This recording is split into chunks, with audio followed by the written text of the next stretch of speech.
প্রিয় বন্ধুরা, একটা প্রশ্ন দিয়ে আজ শুরু করি। তুমি কি লক্ষ্য করেছ, সব সময় মানুষের ভিড়ে থেকেও কখনো কখনো মনটা ভীষণ ফাঁকা লাগে? চারপাশে হাসি থাকে, কথা থাকে, কিন্তু সেই হাসির ভেতরে সত্য থাকে না। আর ঠিক তখনই একাকিত্বকে আমরা ভয় পাই, যদিও সেই একাকিত্বই আমাদের সবচেয়ে সৎ সঙ্গী হয়ে উঠতে পারে। আমাদের সমাজ শিখিয়েছে একাই থাকলে দুর্বল হয়ে যাবে, কিন্তু কেউ কি আমাদের শিখিয়েছে মিথ্যা সম্পর্কের ভিড়ে থেকে ভেতরে ভেতরে ভেঙে পড়াও একটা বড় ক্ষতি? যেখানে কথাগুলো মিষ্টি কিন্তু উদ্দেশ্য ভারী, সেই সম্পর্ক মনকে শান্তি দেয় না, বরং ধীরে ধীরে ক্লান্ত করে তোলে। পরায় জয় শ্রীকৃষ্ণ, রাধে রাধে। প্রিয় বন্ধুরা, আপনারা দেখছেন কৃষ্ণ কথা বাংলা ইউটিউব চ্যানেল, যেখানে আমরা শ্রীমদ্ ভগবদ্ গীতার গভীর ভাবনা আর জীবনের সহজ উত্তর আপনাদের সঙ্গে ভাগ করে নিই। আজ আমরা গীতার একটি গুরুত্বপূর্ণ অনুভবের কথা বলছি, যেখানে শ্রীকৃষ্ণ আমাদের শেখান নিজের ভেতরের স্থিরতাই সবচেয়ে বড় আশ্রয়। গীতা কখনো বলেনি যে সবাইকে ধরে রাখতেই হবে, বরং গীতা শেখায় যে সম্পর্ক তোমার চেতনার নিচে নামায় সেটা ত্যাগ করাও এক ধরনের ধর্ম। বন্ধুরা, একাকিত্ব মানে শূন্যতা নয়, একাকিত্ব মানে নিজের সঙ্গে নিজের পরিচয়। যখন চারপাশের শব্দ থেমে যায়, ঠিক তখনই আমরা নিজের ভেতরের কণ্ঠস্বর শুনতে পাই। শ্রীকৃষ্ণ বলেন, মানুষ যেমন চিন্তা করে তেমন মানুষই তার জীবনে আসে। চুম্বক যেমন লোহাকে টানে, তেমনি মন তার মতো মনকেই খোঁজে। তাই সত্যিকারের বন্ধু হঠাৎ করে আসে না, সে আসে তখনই যখন আমরা নিজের ভেতরে সত্য আর স্থিরতা গড়ে তুলতে পারি। একসময় আমাদের সমাজে বাড়ি মানেই ছিল আশ্রয়। দরজাগুলো শুধু কাঠের ছিল না, ছিল বিশ্বাসে ভরা। আজ বাড়ি আছে, কিন্তু মন আলাদা আলাদা। দরজা বন্ধ আর মানুষ নিজের মধ্যেই আটকে। এই বদলে যাওয়া সময়ে শ্রীমদ্ ভগবদ্ গীতা আমাদের মনে করিয়ে দেয় যে মানুষ নিজের ভেতরে শান্ত, সে কখনো একা নয়। বন্ধুরা, যদি কখনো মনে হয় ভিড় তোমাকে ভারী করে তুলছে, তাহলে একটু একা হও, কারণ একাকিত্ব তোমাকে ভাঙে না, একাকিত্ব তোমাকে গড়ে। বন্ধুরা, এই নীরবতা শুধু একাকিত্বের গল্প নয়, এটা সামাজিক একাকিত্বের আর ধীরে ধীরে কমে যাওয়া আন্তরিকতার প্রতীক। আজ আমরা সত্যিই কি উন্নতির পথে হাঁটছি, নাকি অজান্তেই কিছু অমূল্য জিনিস পিছনে ফেলে এগিয়ে যাচ্ছি? এই প্রশ্নগুলো আমাদের ভাবতে বাধ্য করে। সম্পর্কের গুরুত্ব কি, আর কেন সেগুলো ধরে রাখা এত জরুরি? আজকাল সহনশীলতা আর ধৈর্যকে অনেকে দুর্বলতা বলে মনে করে, কিন্তু সত্যিই কি তাই? শান্ত থাকা, রেগে না ওঠা, বিপরীত পরিস্থিতিতেও স্থির থাকা, এগুলো দুর্বলতার লক্ষণ নয়, বরং এগুলো এমন এক শক্তির পরিচয় যা সবার মধ্যে থাকে না। রাগের বশে ভেসে যাওয়া সহজ, কিন্তু নিজের অনুভূতির ওপর নিয়ন্ত্রণ রাখা একটা গভীর মানসিক শক্তি। অন্যের কড়া কথা সহ্য করা, নিজেকে সামলে রাখা, এগুলো আত্মসংযম আর পরিণত মানসিকতার পরিচয়। যারা এই গুণগুলো ধারণ করেন, তারা কঠিন পরিস্থিতিতেও শান্ত মাথায় সিদ্ধান্ত নিতে পারেন। নিজের মনকে বোঝা, নিজের আবেগকে যাচাই করা, এটাই আসল শক্তি।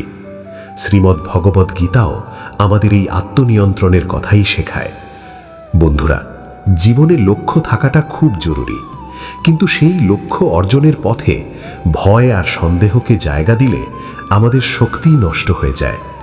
ভাবো একজন ছাত্রের কথা, যে পরীক্ষার ফল নিয়ে সারাক্ষণ চিন্তায় ডুবে থাকে। আমি পারবো তো? ফেল করব না তো? এই চিন্তাই তার মনোযোগ কেড়ে নেয়, আর পড়াশোনায় মন বসে না। কিন্তু যদি সে ফলের চিন্তা ছেড়ে শুধু নিজের প্রস্তুতিতে মন দেয়, তাহলে ফল আপনা আপনিই ভালো আসে। ঠিক তেমনি জীবনেও আমাদের কর্তব্যের উপর মনোযোগ দিতে হবে।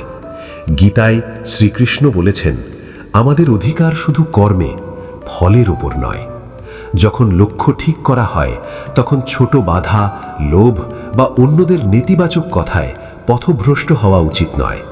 স্বপ্নগুলোকে মরে যেতে দেওয়া চলবে না, বরং প্রতিদিন একটু একটু করে সেগুলোর দিকে এগিয়ে যেতে হবে। কারণ প্রতিটি বড় যাত্রা শুরু হয় একটি ছোট্ট পদক্ষেপ থেকেই।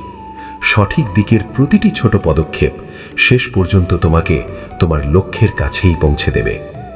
জীবন যত এগোয় ততই আমরা বুঝতে শিখি ধৈর্য, সহনশীলতা আর স্থিরতা কখনো দুর্বলতা নয়। এগুলোই আমাদের ভেতরের সেই শক্তি যা জীবনের প্রতিটি চ্যালেঞ্জে আমাদের অটল করে রাখে। পুরো ভর্তি ছিল, তাই রাম শ্যামের হাত ধরল। ভাই, তোমার তো অনেক জ্বর হয়েছে। শ্যাম শান্ত স্বরে বলল, কিছু না রাম, একটু জ্বর আছে, মাঝে মাঝে কাশির সময় রক্ত আসে। কিন্তু এবার রাম তার অলসতা দূরে সরিয়ে বলল, না ভাই, এখন আর তোমাকে এভাবে থাকতে দেব না, তোমাকে এক্ষুনি ডাক্তারের কাছে নিয়ে যাব। রাম যদিও অলস মানুষ ছিল, তবুও সে তার বড় ভাইকে তার বাবার মতো ভালোবাসত। রাম জোর করে শ্যামকে ডাক্তারের কাছে নিয়ে গেল। ডাক্তার শ্যামের পরীক্ষা করে গম্ভীর চোখে বলল, রাম বলল, ডাক্তার সাহেব, শেষমেশ সত্যি আমাদেরকে সত্যিকারের স্বাধীনতা আর চিরস্থায়ী শান্তি দেয়। যে মানুষ মোহ আর ভয় থেকে মুক্ত হয়ে নিজের কাজ করে, সে সত্যিকারের মুক্ত। এটা গীতার মূল কথার আরেকটি সুন্দর উপস্থাপনা। মুক্তি মানে শুধু মৃত্যুর পর মুক্তি পাওয়া নয়, বরং জীবিত অবস্থায় জীবনদণ্ড থেকে মুক্ত হওয়া, যাকে জীবনের মুক্তি বলা হয়।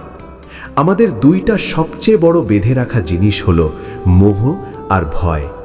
মোহ আমাদের অতীতের সঙ্গে বাঁধে রাখে, সেই জিনিসগুলোর সঙ্গে যা আমাদের প্রিয়। আমরা সেগুলো হারানোর ভয়ে ভীত। ভয় আমাদের ভবিষ্যতের সঙ্গে বাঁধে রাখে, সেই জিনিসগুলোর সঙ্গে যা আমরা চাই না তা এড়ানোর চেষ্টা করি। আর এই দুয়ের মাঝে আমরা বর্তমান মুহূর্তটাই হারিয়ে ফেলি। যে মানুষ বুদ্ধি আর ধ্যান দিয়ে দেখে সব কিছু অস্থায়ী, পরিবর্তনশীল, তার আসক্তি নিজে থেকেই কমে যায়। আর যখন আসক্তি কমে যায়, তখন হারানোর ভয়টাও শেষ হয়। যে মানুষ এই আসক্তি আর ভয় থেকে মুক্ত হয়ে শুধু নিজের কর্তব্য পালনের জন্য কাজ করে, কোনো আবেগ বা ঘৃণার ছাড়াই, তখন সেই কাজ তাকে বাঁধে না। সে কাজ করার সময়ও অকর্তা থাকে। তার আত্মা স্বাধীন, শান্ত ও সুখী থাকে। এটাই আসল মুক্তি, যা আমরা এই জীবনে, এই মুহূর্তেই পেতে পারি। অন্যদের মাফ করা আসলে নিজের মুক্তির একটা সুন্দর উপায়। যখন কেউ আমাদের কষ্ট দেয়, তখন আমরা আমাদের মনে সেই ব্যক্তির প্রতি রাগ, ঘৃণা আর বদলার একটা ভারী বোঝা বহন করতে শুরু করি। ওই বোঝাটা আমাদের দিনরাত ক্লান্ত করে, শান্তি কেড়ে নেয় আর আমাদের হৃদয় কঠিন করে তোলে। আমরা চাই সে ব্যক্তিকে শাস্তি দিতে, কিন্তু অজান্তেই আমরা নিজেই নিজের শাস্তি দিচ্ছি। মাফ করার অর্থ এই না যে আমরা তার ভুল কাজকে ঠিক বলছি বা এটা ভুলে যাব। এর মানে হলো আমরা সেই বোঝাটা মাথা থেকে নামিয়ে দিচ্ছি। আমরা যখন ঠিক করি কাউকে ক্ষমা দেব, তখন আমরা তার সব নেতিবাচকতা ছেড়ে দিয়ে নিজেদের সেই মানসিক বিষ থেকে মুক্ত করি।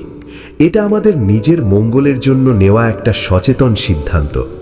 যখন আমরা কাউকে ক্ষমা করি, তখন আমাদের ভিতরের তিক্ততা কমে যায় আর সেখানে করুণা আর শান্তির জায়গা তৈরি হয়। এটা আমাদের সবচেয়ে বড় শক্তিগুলোর একটা, কারণ এটা আমাদের অতীতের বন্দী হতে বাধা দেয় এবং আমাদের সম্পূর্ণভাবে বর্তমান সময়ে বাঁচার স্বাধীনতা দেয়। জীবনের প্রতিটি পরিস্থিতি একটা শিক্ষক, যা আমাদের নতুন কোনো না কোনো পাঠ শেখায়, শিখতে আসে। যখন আমরা এই দৃষ্টিভঙ্গি গ্রহণ করি, তখন আমরা সমস্যাগুলিকে বোঝার বোঝা হিসেবে নয়, বরং একটি সুযোগ হিসেবে দেখতে শুরু করি। যেমন সোনার তারাকে আগুনে গরম করে সে সোনা খাঁটি করে, তেমনি জীবনও আমাদের সংকটের চুল্লিতে গরম করে আমাদের চরিত্র শক্তিশালী এবং খাঁটি করে তোলে।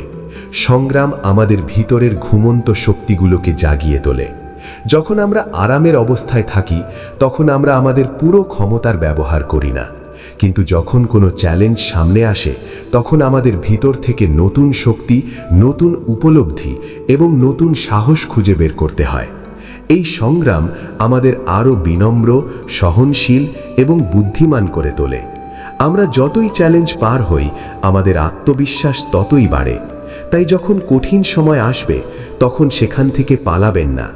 এটাকে ভাবুন যেন একটা পরীক্ষা, আর ধৈর্য ধরে সেটা মোকাবিলা করুন। দেখবেন এই প্রক্রিয়ায় আপনি আগের চেয়ে অনেক বেশি শক্তিশালী এবং ভালো মানুষ হিসাবে তৈরি হচ্ছেন। সফলতা একটি ধীর এবং ধৈর্যশীল যাত্রা। এটা কোনো হঠাৎ ঘটে যাওয়া ঘটনা নয়। যারা তাদের স্বপ্নের পিছনে ধারাবাহিক চেষ্টা করে শুধু তারাই সফল হতে পারে। আমরা প্রায়ই সফল মানুষের চূড়ান্ত সফলতা দেখি, কিন্তু তুমি সক্ষম, তাই নিজেকে কখনো ছোট করে দেখো না। তুমি সেই বীজের মতো যার মধ্যে এক পুরো জঙ্গল লুকানো আছে। শুধু নিজের ওপর বিশ্বাস রাখো আর সঠিক দিক দিয়ে পরিশ্রম চালিয়ে যাও। শ্রীকৃষ্ণ বলেছেন, মানুষের সবচেয়ে বড় শক্তি হলো তার বিশ্বাস। যখন তুমি নিজের ওপর বিশ্বাস রাখো, তখন কোনো লক্ষ্য অসম্ভব হয় না। এই বিশ্বাস শুধু একটা ইতিবাচক চিন্তা নয়, এটা একটা গভীর অন্তর্দৃষ্টি। এই বিশ্বাস দুই স্তরে কাজ করে। প্রথম, নিজের ক্ষমতার ওপর বিশ্বাস, যা আমাদের চেষ্টা করার এবং ঝুঁকি নেওয়ার সাহস দেয়। দ্বিতীয়, আরও গভীর অস্তিত্বের স্তরে, যে বিশ্বাস আমরা ব্যবস্থা বা ঈশ্বরের প্রতি রাখি, সেটাই বলা যায় ঈশ্বরে বিশ্বাস। এই বিশ্বাস আমাদের সাহায্য করে যখন আমাদের নিজের সামর্থ্য কম পড়ে। এটা আমাদের আশ্বস্ত করে যে যা কিছু ঘটছে তা একটা বড় পরিকল্পনার অংশ এবং সবশেষে তা আমাদের মঙ্গলের জন্যেই। যখন এই দুটো বিশ্বাস, আত্মবিশ্বাস আর পরম বিশ্বাস একসাথে আসে, তখন মানুষ অবিনশ্বর হয়ে ওঠে। সে সফলতায় অহংকারী হয় না, আর ব্যর্থতায় হতাশও হয় না। সে জানে সে তার সর্বোচ্চ চেষ্টা করছে, আর বাকিটা সে জীবনের উপর ছেড়ে দেয়। ঠিক এই বিশ্বাসটাই তার আসল শক্তি, যা তাকে জীবনের প্রতিটি ওঠাপড়ায় শান্ত এবং স্থির রাখে। আমাদের জীবনে যা কিছু ঘটে সেটা আমাদের ভালোর জন্যেই ঘটে। এটা এমন একটা সত্যি যা মেনে নেওয়া সবচেয়ে কঠিন। বিশেষ করে যখন আমরা দুঃখ আর কষ্টের মধ্যে থাকি, তখন এটা যেন একটা নির্মম ঠাট্টা মনে হতে পারে। কিন্তু যদি আমরা জীবনের বড় ছবি দেখি, তবে বুঝতে পারবো যে আমাদের সবচেয়ে বড় শিক্ষা আর সবচেয়ে বড় উন্নতি প্রায়শই আমাদের সবচেয়ে বড় সমস্যার মধ্যে দিয়েই এসেছে। একটা আরামদায়ক আর সহজ জীবন আমাদের অসাধারণ বা দুর্বল করে ফেলতে পারে। সমস্যাগুলো আমাদের গভীরতা, শক্তি আর সহানুভূতি দেয়।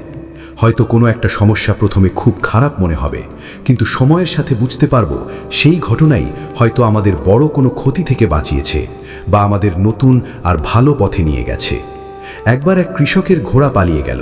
প্রতিবেশীরা বলল, অনেক খারাপ হলো। কৃষক বলল, হয়তো পরের দিন সেই ঘোড়া আমাদের সঙ্গে কিছু বন্য ঘোড়া নিয়ে ফিরে আসবে। প্রতিবেশীরা বলল, অনেক ভালো হলো। কৃষক বলল, হয়তো তারপর কৃষকের ছেলে এক বন্য ঘোড়াকে নিয়ন্ত্রণে আনতে গিয়ে খালি পড়ে গেল আর তার পা ভেঙে গেল। পাশের লোক বলল, খুব দুঃখিত। কৃষক বলল, হয়তো কয়েকদিন পর রাজাদের সৈন্যরা গ্রামে এসে তরুণদের জোরপূর্বক সেনাবাহিনীতে ভর্তি করাতে চাইবে, কিন্তু তারা কৃষকের ছেলের পা ভেঙে দেওয়ার কারণে তাকে ছেড়ে দিয়েছে।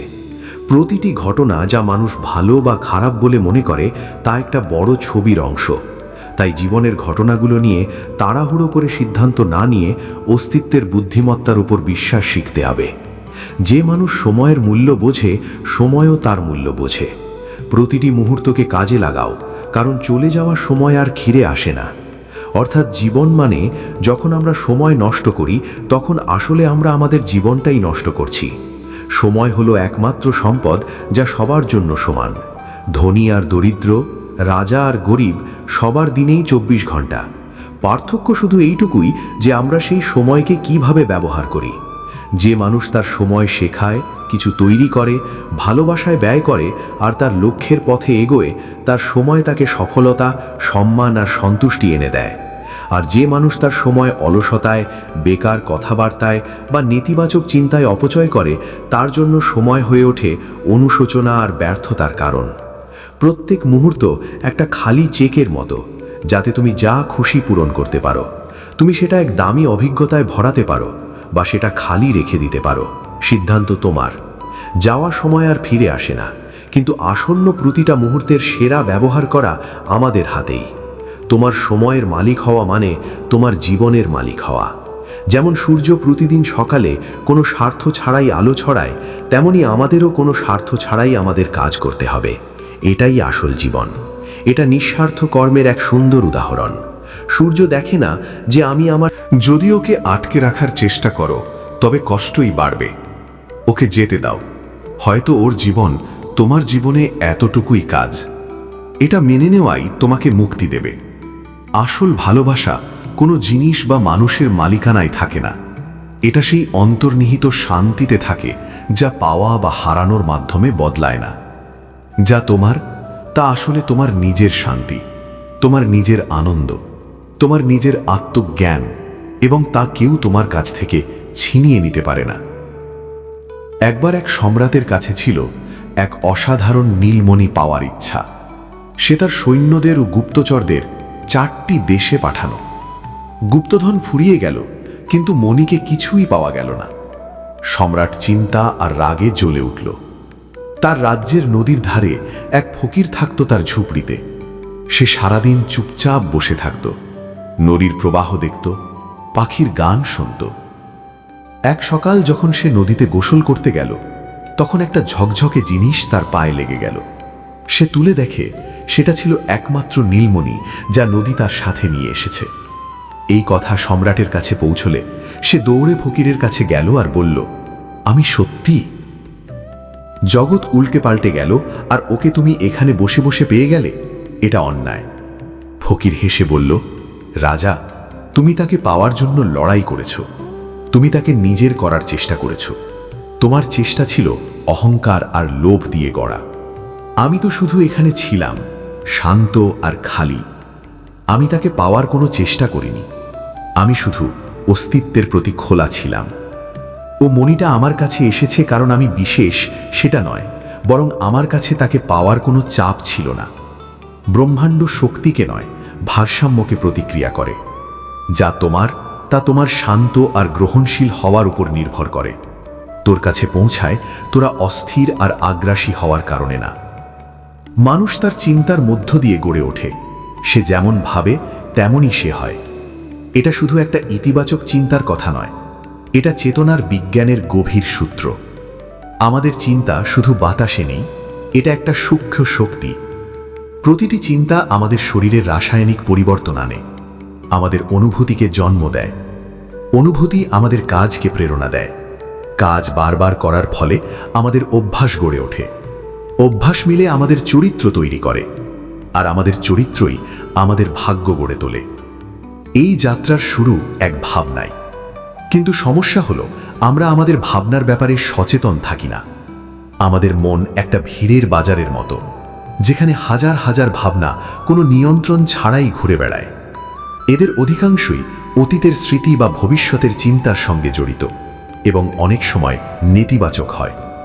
আমরা অনিচ্ছাকৃতভাবে এই ভাবনাগুলোর সঙ্গে নিজেদের পরিচয় গেঁথে ফেলি এবং সেই অনুযায়ী জীবনযাপন করি। বুদ্ধি এই সমস্যার সমাধান দিয়েছেন। সচেতনতা বা মাইন্ডফুলনেস মানে হলো আমাদের ভাবনাগুলোকে কোনো বিচার না করেই, তাদের মূল্যায়ন না করেই এক ধরনের দর্শকের মতো দেখা, যেমন আকাশে ভাসমান মেঘ। তারা আসে আর চলে যায়। আকাশ তাদের সঙ্গে লড়াই করে না কিংবা ধরে রাখে না, শুধু তাদের দেখে। যখন তুমি নিজের চিন্তার সাক্ষী হও, তখন তুমি তাদের থেকে এক দূরত্ব তৈরি করো। তখন বুঝতে পারো, আমি এই চিন্তা নই, আমি এই চিন্তাগুলোকে দেখছি। এই ছোট্ট দূরত্বটাই স্বাধীনতার শুরু। যখন তুমি চিন্তার দাস হও না, তখন তুমি বেছে নিতে পারো কোন চিন্তাকে শক্তি দেবে আর কোন চিন্তাকে যেতে দেবে। ধীরে ধীরে তুমি তোমার মনকে নিজের মালিক করে নিতে শুরু করবে। তখন তুমি সচেতনভাবে ভালোবাসা, করুণা আর শান্তির ভাবনা বেছে নিতে পারো। আর যখন তুমি এমন ভাবো, তখন তুমি তেমনই হয়ে ওঠো। খালি হাতে এসেছিলাম, খালি হাতেই যাব, এই কথা কবীরের মতো সাধুজনেরা গান করেছেন। এটা আমাদের জীবনের মর্ম নিয়ে আবার ভাবতে বাধ্য করে। এটা আমাদের দেখায় আমাদের ভৌত দৌড়ঝাঁপ কতটা বৃথা। আমরা আমাদের পুরো জীবন জিনিসপত্র জোগাড় করতে কাটাই, ধন সম্পদ, পদ, মান সম্মান। আমরা ভাবি এই জিনিসগুলো থেকে আমাদের সুরক্ষা আর সুখ মিলবে, কিন্তু মৃত্যুর এক মুহূর্ত এই কথা প্রমাণ করে যে সব কিছু এখানেই রয়ে যাবে। তাহলে জীবনের কি কোনো মানে নেই? এটা কি সবই এক নিষ্ফল খেলা? সন্তরা যা বোঝাতে চাচ্ছেন তা আমাদের হতাশ করা নয়, বরং সঠিক পথে পরিচালিত করা। তারা বলছেন যে তুমি ভুল ধন সংগ্রহ করছো। আসল ধন সেই নয় যেটা তুমি বাইরে জমা করো।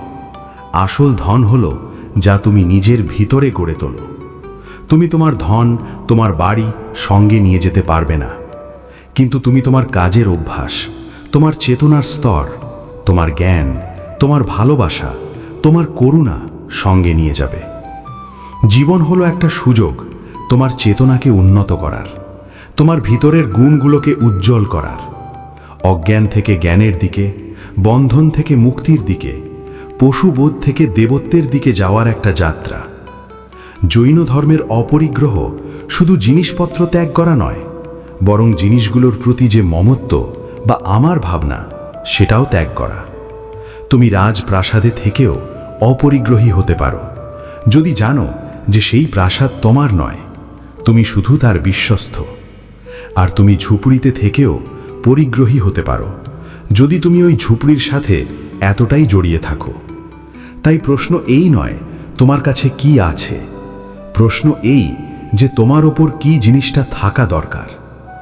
জীবনের সঠিক ব্যবহার এইটাতে যে আমরা যাই ফাঁকা হাতেও নিজের ভিতরে থাকা ভালোবাসা, জ্ঞান আর শান্তির সেই ধন নিয়ে যাও, যেটা মৃত্যু পর্যন্ত আমাদের থেকে কেড়ে নিতে পারে না। শান্তি বাইরে নয়, আমাদের ভিতরেই থাকে। এটাই একটা সত্য যা আমরা অনেক শুনি কিন্তু খুব কমই অনুভব করি। আমাদের পুরো জীবনই বাইরের কোনো কিছু খুঁজে বেড়ানোর মধ্যে কাটে। আমরা ভাবি যখন আমার একটা ভালো বাড়ি হবে, একটা ভালো চাকরি হবে, একটা ভালো সঙ্গী থাকবে, তখনই শান্তি পাব।